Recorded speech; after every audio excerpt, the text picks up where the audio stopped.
Hi guys and welcome back to the channel Deepak Yadav Education. Welcome to the daily current affairs of 22nd of December 2021. तो guys आज है तारीख 22 दिसंबर 2021 और है Wednesday. आज की तारीख से जितने भी मोस्ट इंपॉर्टेंट करंट अफेयर्स बनेंगे उन सभी करंट अफेयर्स को हम लोग डिटेल में डिस्कस करेंगे। नाउ बढ़ते हैं आगे बढ़ने से पहले गाइज अगर आप लोग को इस लेक्चर का पीडीएफ चाहिए तो नीचे डिस्क्रिप्शन बॉक्स में आप सभी लोगों को टेलीग्राम का लिंक दिया गया है, वहां से जाकर आप लोग इस लेक्चर के पीडीएफ को डाउनलोड कर सकते हो। और ये है मेरी Instagram ID Deepak Yadav education. चाहो तो आप लोग मुझे यहाँ पर फॉलो कर सकते हो और अपनी जितनी भी क्वेरीज हैं मुझसे पूछ सकते हो। बाय द वे दोनों ही चीज़ों का लिंक मैंने आपको नीचे डिस्क्रिप्शन बॉक्स में प्रोवाइड करवा दिया है। साथ ही साथ यार एक छोटी सी रिक्वेस्ट है, जैसा मैं डेली बेसिस पर बोलता हूँ, यहाँ तक पहुँच चुके हो तो वीडियो को लाइक कर देना। एक लाइक करने से काफ़ी सपोर्ट मिलता है और हमने हमेशा की तरह टारगेट रखा है 2K प्लस लाइक्स का, तो आज भी आप लोग को वीडियो पर 2000 से ज़्यादा लाइक्स को पहुँचाना है। साथ ही साथ आप लोग को मालूम होगा ये वीडियो यूपीएससी के पॉइंट ऑफ व्यू से और स्टेट पीएससी के पॉइंट ऑफ व्यू से काफ़ी इंपॉर्टेंट होता है। यहाँ पर हम लोग डेली बहुत सारे इंपॉर्टेंट आर्टिकल्स का डिस्कशन भी करते हैं। आज का पहला आर्टिकल बहुत इंपॉर्टेंट होने वाला है।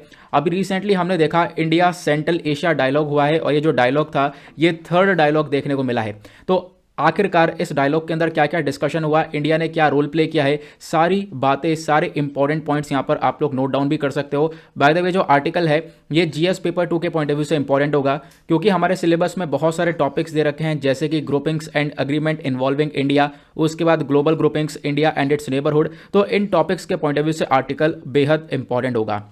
तो यहाँ पे न्यूज़ में क्यों है, क्योंकि इंडियन एक्सप्रेस ने इस आर्टिकल को कवर किया था और भी वेरियस न्यूज़पेपर्स ने इन आर्टिकल्स को कवर किया है। मैं आपको सारे सोर्सेज दिखाता रहूँगा कहाँ कहाँ से आर्टिकल्स को लिया जा रहा है। तो हाल ही में थर्ड मीटिंग हुई है इंडिया सेंट्रल एशिया डायलॉग की, और कहाँ पे हुई है, न्यू दिल्ली के अंदर देखने को मिली है। एक मिनिस्ट्रियल लेवल डायलॉग था और इंडिया और बाकी सेंट्रल एशियाई देश के बीच में हुआ है। सेंट्रल एशियन के अंदर आपको 5 कंट्रीज ये देखने को मिलेंगी। कौन कौन सी है? कजाकिस्तान, किर्गिस्तान, तजिकिस्तान, तुर्कमेनिस्तान और उज़्बेकिस्तान। जो यहाँ पे लास्ट में स्थान लगा है, तो आप लोग इससे ध्यान रख सकते हो। ये सेंट्रल एशियन कंट्रीज हैं और इन्हीं के साथ यहाँ पर डिस्कशन हुआ है। भारत ने यहाँ पर इन कंट्रीज के साथ मिलकर काफ़ी कुछ बातें करी हैं। प्लस यहाँ पर ये जो एक और डायलॉग हुआ था रिसेंटली, आपको मालूम होगा 2020 में भी हम लोगों ने क्या करा है, इंडिया ने एक और सेकंड मीटिंग यहाँ पर होस्ट करी थी इंडियन सेंट्रल एशिया डायलॉग को लेकर। कब? 2020 में। लेकिन ये वाली जो थर्ड मीटिंग है ये नई मीटिंग है 2021 में, जो कि रिसेंटली अभी हुई है। तो पहले मैं आपको बता दूं कि आखिरकार ये डायलॉग होता क्या है, यहाँ पर एग्जैक्टली क्या क्या चीज़ें देखी जाती हैं। तो ये एक मिनिस्ट्रियल लेवल डायलॉग है। यहाँ पर क्या होता है, जो मिनिस्टर्स होते हैं वो आते हैं, उनके बीच में काफ़ी सारी बातें होती हैं। जैसे कि यहाँ पर इंडिया के बीच में बात होती है, क्योंकि ऑब्वियसली आप नाम देख पाओगे इंडिया और सेंट्रल एशिया डायलॉग है, तो एक तरफ इंडिया होगा, दूसरी तरफ सेंट्रल एशियन कंट्रीज होंगी।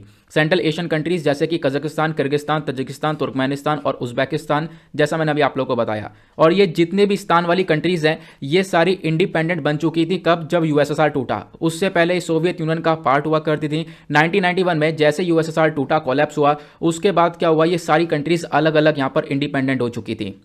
उसके बाद जितनी भी कंट्रीज हैं ये सारी पार्टिसिपेट करती हैं, लेकिन तुर्कमेनिस्तान को छोड़कर बाकी सारी जितनी कंट्रीज आपको सेंट्रल एशिया में देखने को मिलेंगी वो सब शंघाई कोऑपरेशन ऑर्गेनाइजेशन का भी मेंबर हैं। तो आपको ध्यान रखना है, हमने यहाँ पर 2 चीज़ें और सीख ली हैं। एससीओ की मेंबर भी आपको सारी कंट्रीज देखने को मिलेंगी एक्सेप्ट तुर्कमेनिस्तान, ठीक है। तो इसमें से आप अगर तुर्कमेनिस्तान को निकाल दो तो यहाँ पर कजाकिस्तान, किर्गिस्तान, तजिकिस्तान, उज़्बेकिस्तान ये साथ ही साथ एससीओ के मेंबर्स भी हैं, मतलब शंघाई कोऑपरेशन ऑर्गेनाइजेशन के। और जो ये बातचीत होती है यहाँ पर इस पूरे डायलॉग के अंदर, वो ज़्यादातर डिस्कशन किया जाता है कि किस प्रकार से भारत सेंट्रल एशियन कंट्रीज़ के साथ अपनी कनेक्टिविटी को बढ़ा सकता है, क्योंकि यही सबसे बड़ी प्रॉब्लम है हमारे लोकेशन वाइज कि हम लोग सेंट्रल एशियन कंट्रीज़ के साथ कनेक्टिविटी को नहीं बढ़ा पा रहे हैं। तो हमेशा जब भी डिस्कशन होता है सबसे पहला पॉइंट ये रखा जाता है कि भारत किस प्रकार से कनेक्टिविटी को बढ़ा सकता है इन 5 देश के साथ। प्लस अफगानिस्तान के अंदर आज के टाइम पर हम देख पा रहे हैं जो ये वॉर वाला सिनेरियो है उसको कैसे कम किया जा सकता है, इसके ऊपर भी डिस्कशन हुआ है। अगर यहां पर आप लोग देख पाओगे सेंट्रल एशियन कंट्रीज कौन कौन सी हैं, इनकी लोकेशन आपको ये देखने को मिलेगी। कजाकिस्तान, किर्गिस्तान, उज़्बेकिस्तान, तुर्कमेनिस्तान और तजिकिस्तान। आपको रट गया होगा, 3-4 बार हम लोगों ने पढ़ लिया है। होता क्या है ना, इंडिया की जो कनेक्टिविटी है इन सेंट्रल एशियाई कंट्रीज से वो यहां पर प्रॉपरली देखने को मिलेगी नहीं। तो हम अपनी कनेक्टिविटी को यहां से बढ़ाने के लिए बार बार इस प्रकार की चीजें करते हैं, और जो कि बहुत इंपॉर्टेंट भी है। उसके बाद जैसा मैंने आपको बताया ये सारी कंट्रीज शंघाई कोऑपरेशन ऑर्गेनाइजेशन का पार्ट हैं एक्सेप्ट तुर्कमेनिस्तान। तो एससीओ के बारे में आप लोगों को बता देता हूं। एससीओ के अंदर टोटल 9 कंट्रीज हैं। यहां पर आप लोगों को 8 कंट्रीज नजर आ रहे होंगे, लेकिन नहीं, यहां पर 9 कंट्रीज है। रिसेंटली ईरान नया मेंबर बना है एससीओ का, यह भी आप लोगों को मालूम होगा। इसमें 9 कंट्रीज कौन कौन सी हैं, तो आप मैप देख पा रहे होंगे, Russia, Kazakhstan, Kyrgyzstan, Uzbekistan, Tajikistan, India और पाकिस्तान, देन उसके बाद चाइना। ये सारी कंट्रीज एससीओ का पार्ट हैं, तो इसके बारे में आप लोग ध्यान रख सकते हो। अब इसकी ट्रिक क्या याद रखने की, जो ये नेशंस हैं इनको कैसे याद रख सकते हो, यहाँ पर जो ट्रिक है इसमें आप याद रख सकते हो पिक कुर्ता। जब 8 कंट्रीज हुआ करती थी तो कुर्ता लगाया गया है, टीए से तजिकिस्तान का नाम दिया गया है, लेकिन यहां पर अब आप आई कर देना, लास्ट में एक ही जगह आई कर देना, आई से यहां पर ईरान हो जाएगा, ठीक है। पिक कुर्ती कर देना, जिससे यहां पर क्या हो सकता है, आप देख पाओगे सारे नाम आ जाएंगे जितनी भी यहां पर एससीओ के मेंबर्स हैं। आई होप आपको यहां पर क्लियर हो चुका है।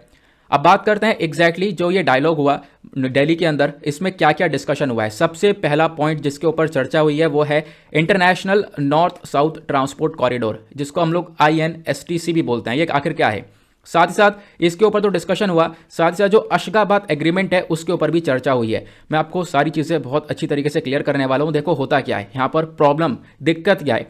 इंडिया आज़ाद हुआ 1947 में, उसके बाद प्रॉब्लम क्या निकल कर आई कि हम लोग ना इन सेंट्रल एशियाई कंट्रीज से अपनी कनेक्टिविटी को नहीं बढ़ा पा रहे थे।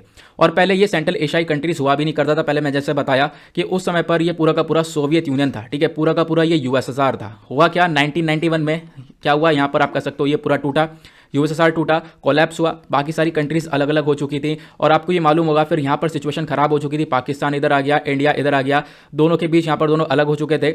उसके बाद यहाँ पर आपको देखने को मिलेगा ये जो रीजन है, इसके इधर वाला रीजन जो है ये पूरा का पूरा POK वाला है, पाकिस्तान ऑक्यूपाइड कश्मीर है, ये भी आप लोग को मालूम होगा, जो कि पाकिस्तान के कब्जे में है। डेफिनेटली पाकिस्तान ने इसको इलीगल तरीके से कब्जा रखा है।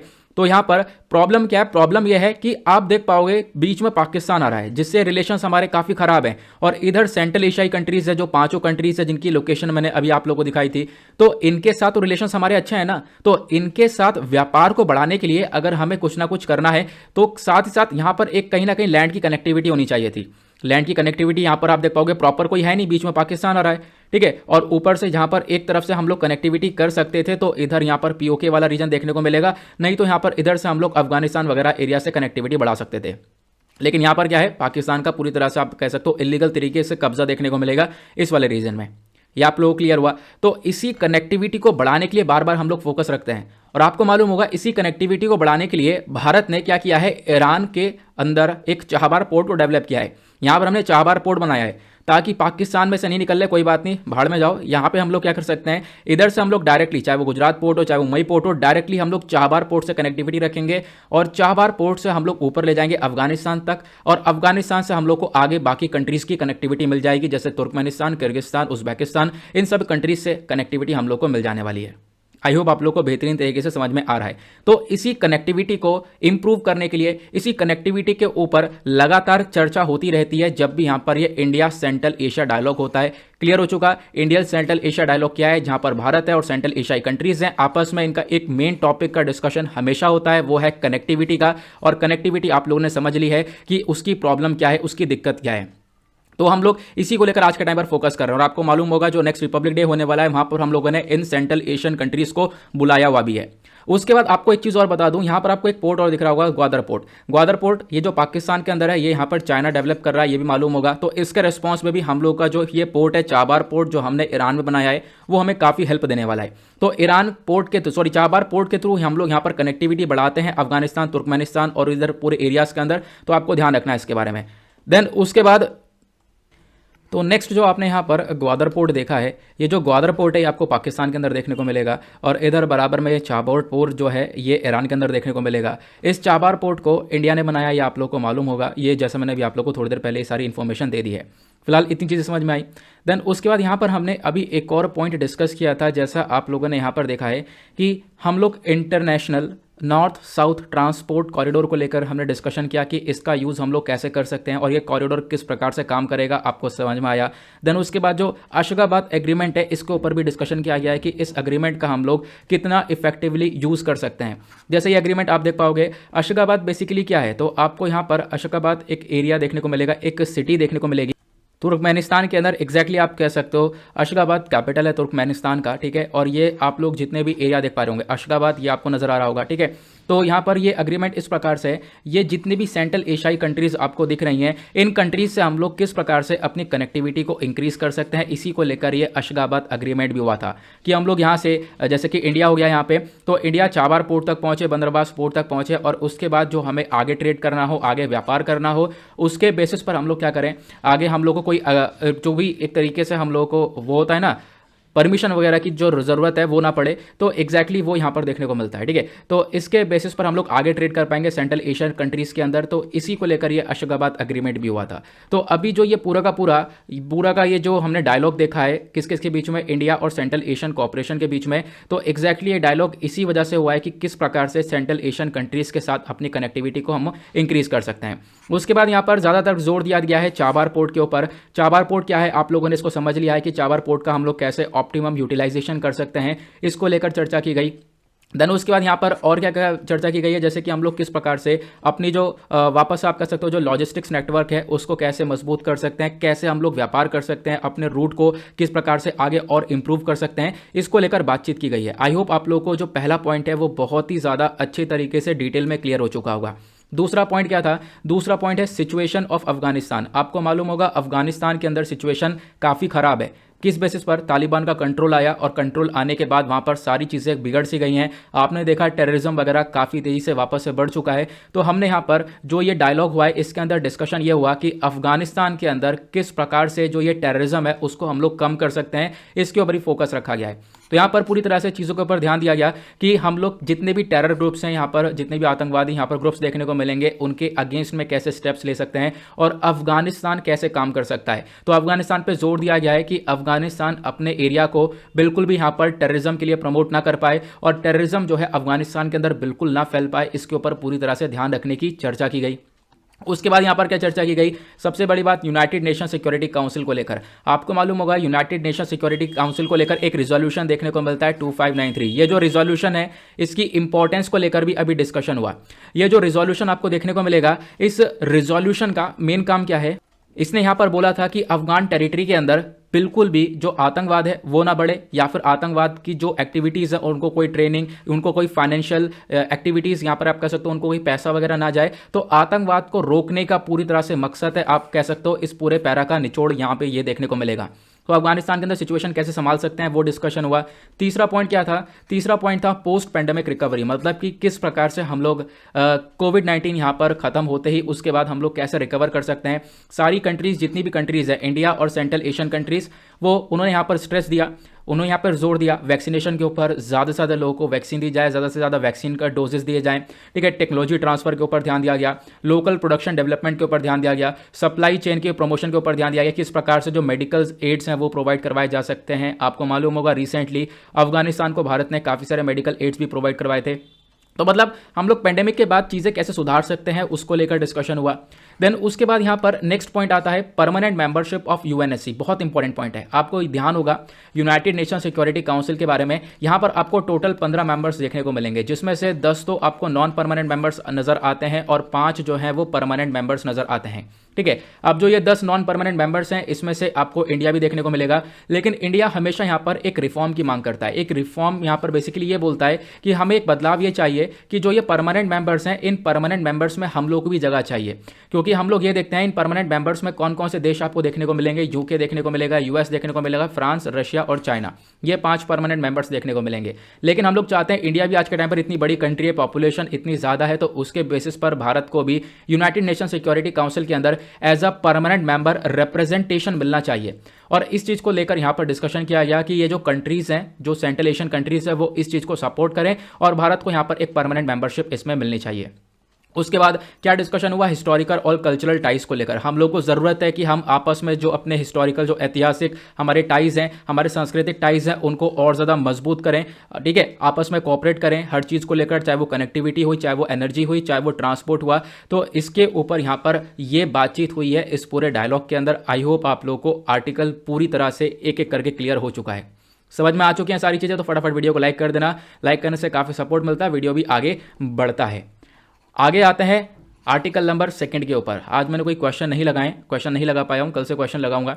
वीडियो मुझे रिकॉर्ड करते करते काफ़ी लेट हो चुका था उसी वजह से। तो यहाँ पर जो अगला आर्टिकल है ज़बरदस्त है। चर्चा की गई है breast feeding friendly tax for hospitals को लेकर।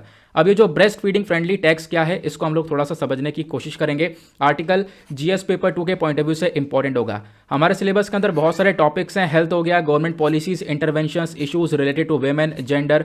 इन टॉपिक के पॉइंट ऑफ व्यू से आर्टिकल इंपॉर्टेंट होगा। यहाँ पर आप देख पाओगे द हिंदू का आर्टिकल जो है पब्लिश हुआ है। इन्होंने बोला कि हाल ही में जो breast feeding promotion network of India है, इन्होंने क्या लॉन्च किया, एक नेशनल एक्रीडेशन सेंटर को लॉन्च किया है। और वो जो सेंटर है वो किस बेसिस के पे है, वो है ब्रेस्ट फीडिंग फ्रेंडली हॉस्पिटल्स को लेकर। मतलब कि पहले आपको एक चीज़ समझनी होगी, ऊपर एक बॉडी का नाम आया है breast feeding promotion network of India. ये क्या है, ये 30 साल पुराना एक ऑर्गेनाइजेशन है जिसका मेन काम क्या है, भारत के अंदर जो ब्रेस्ट फीडिंग होती है, मतलब कि माँ जो है, अब जैसे कि यहाँ पर एक बच्चे ने जन्म लिया, उस बच्चे को माँ का दूध मिलना ही चाहिए। इस चीज़ को लेकर यहाँ पर ये बॉडी काम करती है। ये बॉडी यहाँ पर बोलती है कि इन चीज़ों को प्रोटेक्शन मिले, इन चीज़ों को प्रमोट किया जाए कि बच्चों को माँ का दूध मिलना चाहिए, ब्रेस्ट फीडिंग होनी चाहिए। क्योंकि ब्रेस्ट फीडिंग के अपने आप में बहुत सारे फायदे देखने को मिलते हैं। ठीक है, एक तरीके से बच्चे की हेल्थ के लिए भी प्लस मदर की हेल्थ के लिए भी। तो इसको प्रमोट करने के लिए यहां पर बेसिकली इस आर्टिकल के अंदर चीजें मेंशन करी गई हैं कि जो प्राइवेट हॉस्पिटल्स हैं उनको टैग दिया जाएगा, उनको एक तरीके से यहां पर एक्रीडिशन किया जाएगा, मान्यता दी जाएगी। ठीक है, अब क्या होगा, प्राइवेट हॉस्पिटल्स को एक तरीके से मान्यता दी जाएगी कि वो एक तरीके से ब्रेस्ट फीडिंग फ्रेंडली बने। ठीक है, तो मतलब ब्रेस्ट फीडिंग के ऊपर थोड़ा सा ज़्यादा फोकस रखा जाए। तो एक न्यू इनिशिएटिव, नया इनिशिएटिव है जहां पर हॉस्पिटल जितने भी हमारे देश भर में, उनको लेकर ये चर्चा की गई है कि उनको ब्रेस्ट फीडिंग फ्रेंडली बनना पड़ेगा, ब्रेस्ट फीडिंग के ऊपर पूरी तरह से ध्यान देना होगा। और ये मूव कब लिया गया है, ये मूव तब लिया गया है जब आज के टाइम पर भारत के अंदर जो सीजरियन डिलीवरीज है वो इंक्रीज हुई हैं, जो सी सेक्शन की डिलीवरी होती है वो बढ़ चुकी हैं। ऐसा मैं नहीं कह रहा हूं, ऐसा यहाँ पर एक डेटा है जिसका नाम है नेशनल फैमिली हेल्थ सर्वे का डेटा। इसने बताया है कि जो नेचुरल डिलीवरी होती है और दूसरी सी सेक्शन की डिलीवरी होती है, तो नेचुरल डिलीवरी तो कम हुई है, सी सेक्शन की डिलीवरी बढ़ी है। सी सेक्शन मतलब ऑपरेशन करके। ठीक है, जो ऑपरेशन के थ्रू यहाँ पर आप देख पाओगे डिलीवरीज काफ़ी हद तक इंक्रीज होती हुई नजर आई हैं। ये यहाँ पर बताया डेटा, और इसके बेसिस पर बताया है कि जैसे सी सेक्शन से डिलीवरीज बढ़ी हैं तो इसके बेसिस पर बच्चे को एक तरीके से ब्रेस्ट फीडिंग कराना बहुत ज़्यादा ज़रूरी है। जब बच्चे को ब्रेस्ट फीडिंग कराएंगे, अब जिस मदर का ऑपरेशन हुआ है उस मदर को भी बेनिफिट मिलेगा, और उसके साथ साथ यहाँ पर जो बच्चा है, बेबी है, उसको भी बहुत सारे बेनिफिट मिलेगा अगर ये ब्रेस्ट फीडिंग को हम लोग आगे करवाते हैं तो। ठीक है, तो ब्रेस्ट फीडिंग को बेसिकली प्रमोट करने के बारे में डिस्कशन किया गया। अब इसका मेन ऑब्जेक्टिव यह है कि हॉस्पिटल्स को हम लोग इसी पॉलिसी के लेकर अंदर आएं, और इससे क्या होगा, अब यहाँ पे जो भी बच्चा जन्मा है, ठीक है, जो खासकर बच्चा जन्मता है, मतलब पैदा हुआ, तो उसके बाद बहुत सारी केसेस ऐसे देखने को मिलते हैं जहाँ जिसको हम लोग बोलते हैं न्यूनेटल मोर्टेलिटी। न्यूनेटल मोर्टेलिटी क्या होती है कि बच्चे ने जन्म लिया, जन्म लेने के बाद आप कह सकते हो 28 दिन की यहाँ पर जो उसके 28 दिन की अंदर अंदर यहाँ पर बच्चे की डेथ हो जाती है। इस प्रकार की चीज़ें देखने को मिलती हैं। तो क्या होता है, इस न्यूनेटल मोर्टेलिटी को कम करने के ऊपर पूरी तरह से फोकस रखा गया है। ठीक है, तो हम लोग ये चीज़ें कम करेंगे अगर हम लोग इस प्रकार से अगर आगे बढ़ते हैं ब्रेस्ट फीडिंग को लेकर। तो उसके बाद एक क्वेश्चन ये भी आता है कि आखिरकार ये ब्रेस्ट फीडिंग का इतना फ़ायदा है क्या, जिसको लेकर इतनी आज के टाइम पर चर्चा की जा रही है। हॉस्पिटल्स को यहाँ पर टैग दिया जा रहा है कि ब्रेस्ट फीडिंग को प्रमोट करो और ब्रेस्ट फीडिंग होनी चाहिए। तो यहाँ पर फ़ायदे इसके ये है ना कि यहाँ पर ब्रेस्ट फीडिंग एक तरीके से बहुत ज़्यादा इंपॉर्टेंट है मदर्स और बेबीज़ के लिए, क्योंकि बेबीज़ को प्रोटेक्शन मिलता है अगेंस्ट इन्फेक्शन। मतलब कि यहाँ पर अगर बच्चे को माँ का दूध मिल रहा है तो फिर उससे क्या है, बच्चा जो है इन्फेक्शन के अगेंस्ट में अपने आप को प्रोटेक्ट कर पाएगा। प्लस और भी बहुत सारी जो प्रॉब्लम्स होती हैं हेल्थ के रिगार्डिंग, वो भी बहुत तेज़ी से कम होती हुई नजर आएंगी। इसी वजह से बोला जाता है कि यहाँ पर सबसे पहली बात, जब बच्चा पैदा होता है तो कुछ टाइम तक तो एग्जैक्टली यहाँ पर मदर का मिल्क चाहिए ही चाहिए होता है। ठीक है, ये आपको क्लियर हुआ। प्लस जो ये ब्रेस्ट मिल्क होता है ये बहुत ज़्यादा इजीली डाइजेस्ट हो जाता है बेबी के स्टमक के अंदर, क्योंकि यहाँ पर अगर आप देख पाओगे जो काउ मिल्क होता है, काउ मिल्क के अंदर यहाँ पर बहुत सारे ऐसे न्यूट्रिएंट्स होते हैं जो कि जल्दी डाइजेस्ट नहीं हो पाते हैं, बहुत टाइम लगता है, तो डाइजेशन इश्यूज़ हो सकते हैं। लेकिन जो यहाँ पर मदर ब्रेस्ट मिल्क है तो उससे यहाँ पर आप कह सकते हो कि बहुत तेज़ी से जो है वो मिल्क डाइजेस्ट होता है, उसमें इस प्रकार का प्रोटीन प्रेजेंट होता है, प्लस कैल्शियम, आयरन, हर चीज़ यहाँ पर आपको ऐसी देखने को मिलेगी जो कि बेबी आराम से एब्जॉर्ब कर पाता है। ठीक है, तो ब्रेस्ट फीडिंग के अपने आप में क्या फायदे देखने को मिलेंगे। अगर हम मदर्स के लिए बात करें, जो मदर्स हैं जो कि ब्रेस्ट फीड कर रही हैं, ठीक है, अब क्या होगा, अब कोई मदर अपने बच्चे को दूध पिला रही है तो उससे क्या होगा, जो वो मदर है वो बहुत सारी एक्स्ट्रा कैलोरीज को बर्न कर पाएगी, और वो मदद करेगी, एक्स्ट्रा कैलोरीज जो बर्न होंगी ना उसमें उनको मदद मिलेगी प्री प्रेगनेंसी वेट को कम करने के लिए। आपको मालूम होगा कि प्रेगनेंसी के बाद जब प्रेगनेंसी चलती है तो उस समय मदर का जो वेट है वो काफ़ी बढ़ जाता है। अब क्या हुआ, जब डिलीवरी हो चुकी है तो बच्चे को ब्रेस्ट फीडिंग करवाने से वो जो मदर है वो अपने वापस से वेट को मेंटेन कर पाती है, पहला फ़ायदा। उसके बाद यहाँ पर जो भी विमेन ब्रेस्ट फीडिंग करवाती हैं, ब्रेस्ट फीड होगा तो इससे वजह से जो विमेन है उनके जो ब्रेस्ट कैंसर के चांसेस बढ़ जाते हैं, वो ब्रेस्ट कैंसर पहली बात कम होगा। ठीक है, ओवरियन कैंसर के चांसेस बढ़ जाते हैं, वो भी कम होता हुआ नजर आएगा। तीसरा आप देख पाओगे, तीसरा यहाँ पर ये देखने को मिलता है कि जो भी एक तरीके से आप कह सकते हो अगर मदर अपने बच्चे को दूध पिला रही है तो इससे जो है मदर और बेबी दोनों का जो बॉन्डिंग एक्सपीरियंस है वो भी लगातार इंक्रीज होता हुआ चला जाता है। तो मॉम के लिए क्या फ़ायदे हैं आपने देखे। अगर हम बात करें बेबी के लिए क्या क्या बेनिफिट्स देखने को मिलेंगे, सबसे पहली बात जो ब्रेस्ट मिल्क है वो रिच इन न्यूट्रिएंट्स है, बहुत सारे न्यूट्रिएंट्स इसके अंदर देखने को मिलेंगे। बेबीज़ बहुत आराम से यहाँ पर इसको डाइजेस्ट कर पाएंगे, प्लस आने वाले टाइम पर बेबीज़ जो है काफ़ी सारी प्रॉब्लम से बच पाएंगे। एंटीबॉडीज़ प्रेजेंट होती हैं ब्रेस्ट मिल्क के अंदर जो कि बच्चे को वायरस बैक्टीरिया से लड़ने में मदद करती हैं। उसके बाद जो बच्चे हैं आज के टाइम पर जिनको ब्रेस्ट फीड किया जाता है वो एक तरीके से जो काफ़ी सारे इन्फेक्शंस होते हैं या फिर रेस्पिरेटरी इन्फेक्शंस हो गए, डायबिटीज़ हो गई, एलर्जीज़ हो गई, इन सब चीज़ों से आराम से लड़ पाते हैं। ठीक है, अपने आप में ब्रेस्ट फीडिंग के फायदे हुए। देन उसके बाद यहाँ पर और इन्फॉर्मेशन आती है। अब यहाँ पर बोला ही जाता है मदर्स के लिए, जैसा कि मैंने आपको बताया, अच्छा ये वही चीज़ें हैं जो कि अभी हम लोगों ने पढ़ ली हैं। ठीक है, वापस से यहाँ पर टाइप हो चुका है, ये हमने अभी पढ़ लिया। अब उसके बाद ब्रेस्ट फीडिंग को लेकर हमारे पास एक और डेटा निकल कर आता है। वो डेटा बात करता है जो हमारे पास नेशनल फैमिली हेल्थ सर्वे है 2019-20-21 वाला। ठीक है, तो यहाँ पर ये जो डेटा ये बताता है कि 41.8% ऑफ मदर्स आज के टाइम पर एबल हैं जिन्होंने यहाँ पर ब्रेस्ट फीड करवाती हैं। एक तरीके से लगभग आप कह सकते हो 41.8% मदर ऐसी हैं जो कि अपने बच्चे को दूध पिलाती हैं बच्चे के पैदा होने के पहले घंटे के अंदर। ठीक है, तो इसका मतलब आप कह सकते हो बाकी जो बची मदर्स हैं, मतलब 58% मदर्स ऐसी हैं जो कि इस प्रकार से यहाँ पर काम नहीं हो कर पा रही हैं। ठीक है, उन मतलब इस प्रकार से आप देख पाओगे 58% मदर्स ऐसी हैं जो कि अपने बच्चों को पहले घंटे के अंदर, जब वो बच्चा जन्म ले रहा है पहले घंटे के अंदर उनको दूध नहीं पिला पा रही हैं। तो अपने आप में ये बहुत बड़ा नंबर ये देखने को मिलेगा। ठीक है, क्योंकि होता है क्या है, जब बच्चा जन्मा है तो 1 घंटे के अंदर क्या होना चाहिए, वो जो बच्चा है उसका एक स्किन टू स्किन कॉन्टैक्ट होना चाहिए मदर के साथ। ये भी यहाँ पर साइंटिफिकली चीज़ें बताई जाती हैं। ठीक है, ये हुआ। अब उसके बाद क्या है, यहाँ पर आप कह सकते हो कि और भी चीज़ें बताई गई हैं, जैसे कि लगभग 24.5 मिलियन बर्थ्स होते हैं एनुअली हर साल, जिसमें से 14.2 मिलियन जो एक तरीके से बच्चे हैं वो यहाँ पर कहीं ना कहीं मदर का मिल्क नहीं ले पाते हैं। ठीक है, उनके बेनिफिट्स नहीं ले पाते हैं, तो इससे कहीं ना कहीं बहुत सारी प्रॉब्लम्स क्रिएट होती हुई नजर आती हैं। ये आपको ध्यान रखना है क्या इशू देखने को मिला, ब्रेस्ट फीडिंग के क्या फ़ायदे हैं ये आप लोगों ने समझा। प्लस आज के टाइम पर हमारी सरकार कुछ कर रही है या नहीं कर रही है, तो सरकार बिल्कुल यहाँ पर आप देख पाओगे बहुत सारे स्टेप्स उठा रही है, बहुत सारे इनिशिएटिव्स उठा रही है कि यहाँ पर बच्चों को एक अच्छा सा यहाँ पर न्यूट्रिशन मिले। उसको लेकर आप देख पाओगे अलग अलग इनिशिएटिव्स लिए जाते हैं, जैसे कि माँ इनिशिएटिव है, इसका फुल फॉर्म है मदर्स एब्सोल्यूट अफेक्शन। उसका अलग अलग इनिशिएटिव है, इसको आप लोग रीड कर सकते हो, मैं भी रीड ही करूँगा, इससे कोई फ़ायदा होगा नहीं, तो आप लोग इसको एक बार रीड कर लेना, PDF आपको मिल ही जाएगा। अगले आर्टिकल पर आते हैं। अगला आर्टिकल बात करता है हमारे प्राइम मिनिस्टर को अभी भूटान का हाईएस्ट सिविलियन अवार्ड मिल रहा है, आप कह सकते हो मिल चुका है, अनाउंसमेंट हो चुका है। अब नेक्स्ट टाइम जब हमारे प्राइम मिनिस्टर भूटान जाते हैं तो उनको ये अवार्ड दिया जाएगा। तो आर्टिकल GS पेपर 2 प्रीलिम्स के पॉइंट ऑफ व्यू से भी इंपॉर्टेंट हो सकता है, प्लस पेपर 2 के पॉइंट ऑफ व्यू से भी इंपॉर्टेंट हो सकता है। इंडियन एक्सप्रेस का आर्टिकल है, भूटान ने यहाँ पर कन्फर्म कर दिया है कि जो हाईएस्ट सिविलियन अवार्ड है यहाँ पर प्राइम मिनिस्टर को दिया जाएगा, प्राइम मिनिस्टर मोदी जी को। तो रिसेंटली हमारे प्राइम मिनिस्टर ऑफ इंडिया ने ये कन्फर्म कर दिया है, और साथ ही साथ भूटान के हाईएस्ट सिविलियन अवार्ड जो है जिसको बोला जाता है नगदक पेलगी कोरलो, ठीक है, या फिर आप कह सकते हो ड्रुक गाल्पो, दोनों ही नाम आपको ध्यान रखना है, दोनों यहाँ पर पूछा जाएगा क्या है, तो दोनों ध्यान रखना है। एक अवार्ड है, भूटान का हाईएस्ट सिविलियन अवार्ड है, ये अभी हमारे प्राइम मिनिस्टर को दिया गया। नाउ जो ये अनाउंसमेंट है अवार्ड की, ये कब हुई है, जब भूटान ने अपना 114th नेशनल डे को सेलिब्रेट किया, उसी ओकेजन पर ये अनाउंसमेंट किया। प्लस उसके बाद आप देख पाओगे अवार्ड अपना पे काफ़ी पुराना है, भूटान में एक अल्टीमेट लेवल पर हाईएस्ट सिविलियन अवार्ड के तौर पर देखने को मिलता है। बस इतना काम ज़रूर करना यार कि इस अवार्ड का नाम ध्यान रखना। प्लस हमारे प्राइम मिनिस्टर को बहुत सारे और भी अवार्ड्स मिल चुके हैं, जितने भी अवार्ड्स अभी तक मिले हैं आप देख पाओगे इन तीनों स्लाइड्स में मैंने सभी अवार्ड्स के नाम मेंशन कर दिए हैं। जैसा कि पहला है, एक बार रिव्यू ले लेते हैं, ऑर्डर ऑफ अब्दुल अजीज अल सऊद 2016 में मिला था, सऊदी अरेबिया ने दिया था। उसके बाद स्टेट ऑर्डर ऑफ गाजी अमीर अमरुल्लाह खान, ये आप देख पाओगे एक दूसरा, ये हाईएस्ट सिविलियन ऑनर है अफगानिस्तान का। उसके बाद grand collar of the state of फिलिस्तीन अवार्ड, नाम से समझ में आ रहा है फिलिस्तीन ने यहाँ पर अवार्ड दिया था। उसके बाद ऑर्डर ऑफ जायद अवार्ड देखने को मिलेगा, ये यूनाइटेड अरब एमिरेट्स ने यहाँ पर दिया था। उसके बाद order of Saint Andrew award देखने को मिलेगा, ये रशिया ने दिया था। उसके बाद यहाँ पर आप देख पाओगे king Hammad order of renaissance देखने को मिलेगा, ये बहरीन ने दिया था। उसके बाद legion of merit by US government, US की साइड से आया था। उसके बाद यहाँ पर सियोल पीस प्राइज़ आपको देखने को मिलेगा जो कि साउथ कोरिया ने दिया था। Champions of the earth award दिया था यूनाइटेड नेशंस ने। उसके बाद the first Philip Kotler presidential award दिया था यहाँ पर। उसके बाद आप कह सकते हो इनको ये जो अवार्ड मिला था ये मिला था एक better leader of a nation के तौर पर।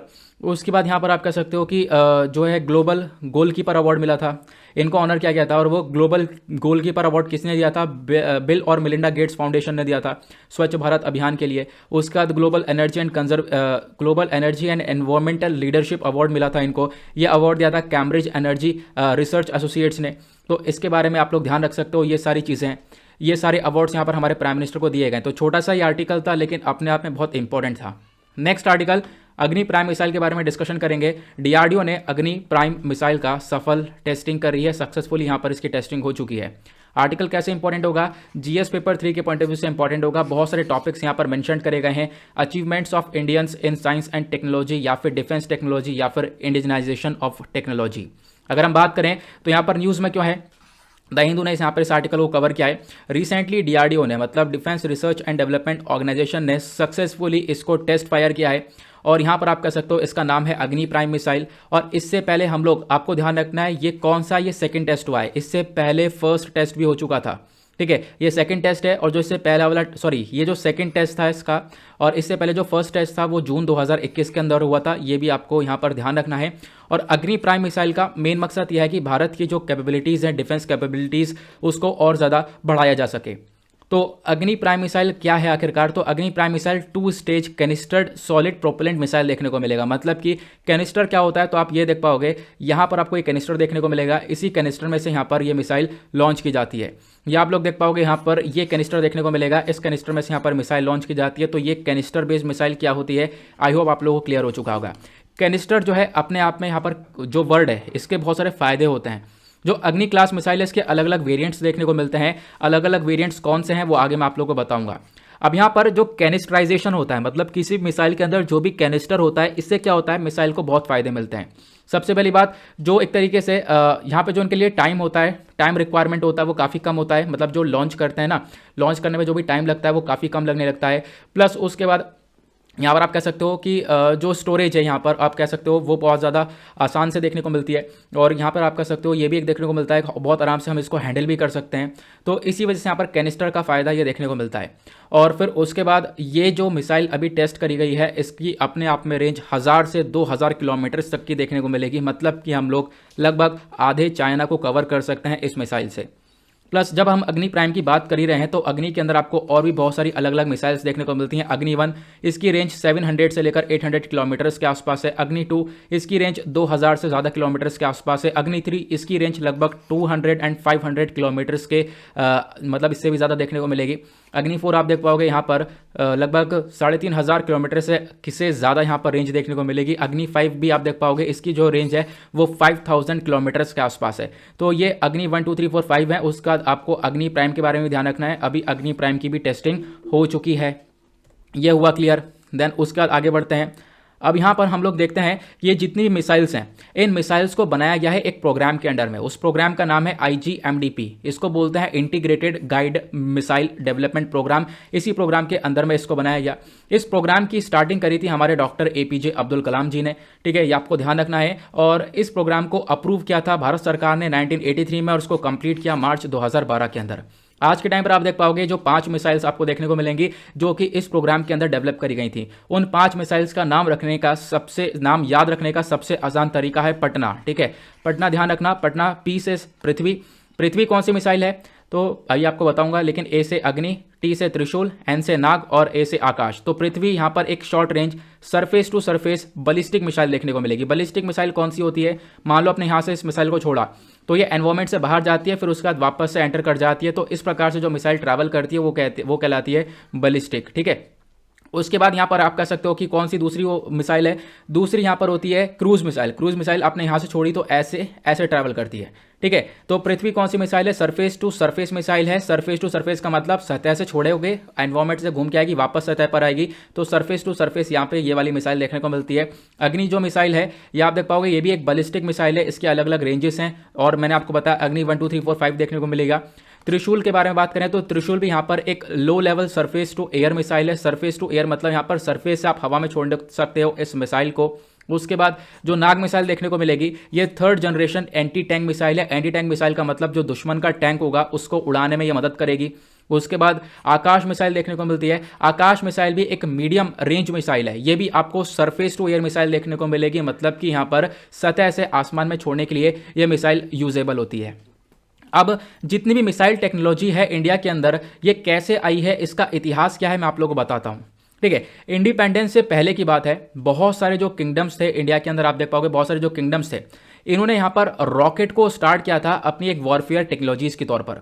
लेकिन होता क्या है, मैसूर रूलर हैदर अली, ठीक है, जो मैसूर के रूलर थे हैदर अली, इन्होंने यहाँ पर सबसे पहली बार स्टार्ट किया था आयरन केस रॉकेट को इंडक्ट करना। अपनी आर्मी के अंदर ये आयरन केस रॉकेट को लेकर आए लगभग 18वीं सेंचुरी के आसपास। उसके बाद इंडिपेंडेंस के टाइम पर जब देश आज़ाद होता है तो इंडिया के पास कोई भी अपना खुद का यहाँ पर बनाया हुआ मिसाइल नहीं था, अपनी खुद की मिसाइल कैपेबिलिटीज़ नहीं थी। लेकिन क्या हुआ, सरकार ने उस टाइम एक स्पेशल वेपन डेवलपमेंट टीम बनाई 1958 में, और वो जो टीम है उसको बाद में एक्सपेंड किया गया। टीम को बढ़ाकर आप कह सकते हो यहाँ पर defence research and developmental laboratory बनाया गया, ठीक है, जो कि दिल्ली से हैदराबाद शिफ्ट करी गई 1962 के अंदर। और क्या हुआ, ये जब बॉडी आगे बढ़ती रही तो इस बॉडी ने यहाँ पर बहुत सारे काम करके दिखाए, क्योंकि 1970 में एक प्रोजेक्ट डेविल था। इसमें हम लोगों ने medium range surface to surface missile को स्टार्ट कर दिया था। इसको इनिशिएट किया था 1972 में। फिर 1982 के आसपास की अगर हम बात करें तो DRDL है। DRDL जैसा कि आप लोग देख पा रहे होंगे, defence research and developmental laboratory, ठीक है। जो DRDL है ये काम करता था बहुत सारी मिसाइल्स के ऊपर, इसने काम किया है मिसाइल टेक्नोलॉजीज के ऊपर, और ये सारा जो काम है ये सब भी यहाँ पर IGMDP प्रोग्राम के अंडर में ही हुआ है। जो प्रोग्राम है ये क्या है, आई होप आप लोग को ये क्लियर हो चुका होगा, ठीक है। अभी मैंने क्योंकि इसी प्रोग्राम के बारे में डिटेल में सारी चीज़ें समझाई थी। अब बात करते हैं कि किस किस प्रकार की मिसाइल आज के टाइम पर इंडिया के पास है, मैं आपको बता देता हूं।